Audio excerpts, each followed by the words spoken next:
The Mary was a slave ship that sailed out of Providence, Rhode Island in 1795, went to several sites in West Africa to purchase captive Africans, and then delivered them in Savannah, Georgia in 1796.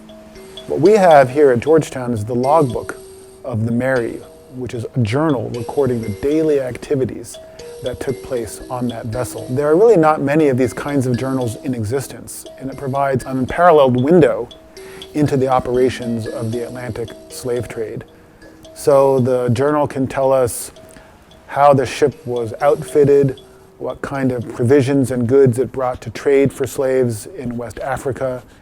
It can tell us about the daily activities of the crew. It can tell us about the episodes of resistance that took place on board the vessel. And I think perhaps most poignant and most powerful is that it's a record of death and dying. Almost daily, as the Mary crossed the Atlantic Ocean, captive Africans died on board and were buried at sea, really just thrown overboard. They say very little. They say things like, buried one boy slave, number 21. They're numbered. We don't know their names. We don't know their biographies. We don't know where they came from. We don't know anything about their families. All we know is what's recorded in this journal, that they died at sea. So I think for all of these reasons, the logbook is an extraordinarily important artifact. My name is Mary Beth Corrigan, and I work here in the Manuscripts Division at Georgetown. Every document, every set of papers, every artifact we have has a journey. And there's some combination of intentionality and serendipity that brings it here. There was a man in California, and he had in his closet a ship journal from a slave ship Mary.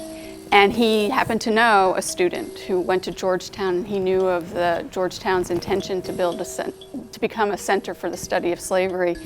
And he contacted the student, Jack Pelosi, who graduated last spring in 2019, and they connected us with each other. And Jack, after Thanksgiving in 2017, built a crate to carry what was by then a very damaged and fragile volume. At Georgetown, we saw that there was a real need to basically treat it. So Georgetown contacted a preservation group, and they went ahead and they treated it. They cleaned it.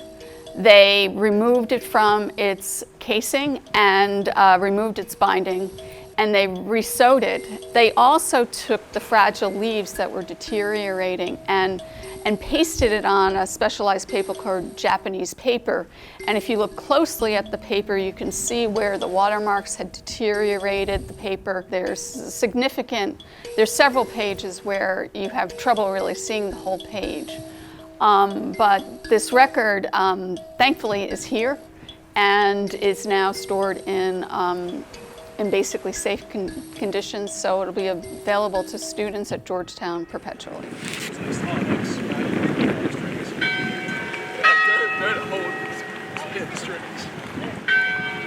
So the arrival of the logbook of the Mary really adds a new dimension to the archival resources that we have at our disposal to study the history of slavery and the slave trade.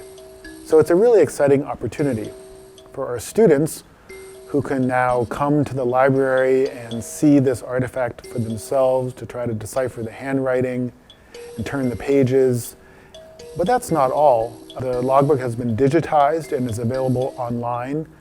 So this is not just a resource that's available for Georgetown. It's a resource that Georgetown has made public for the entire world community to learn about the history of slavery and the slave trade.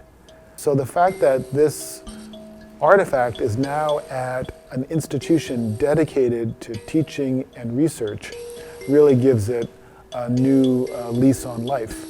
And it becomes not just an artifact of study, but a memorial to the history of the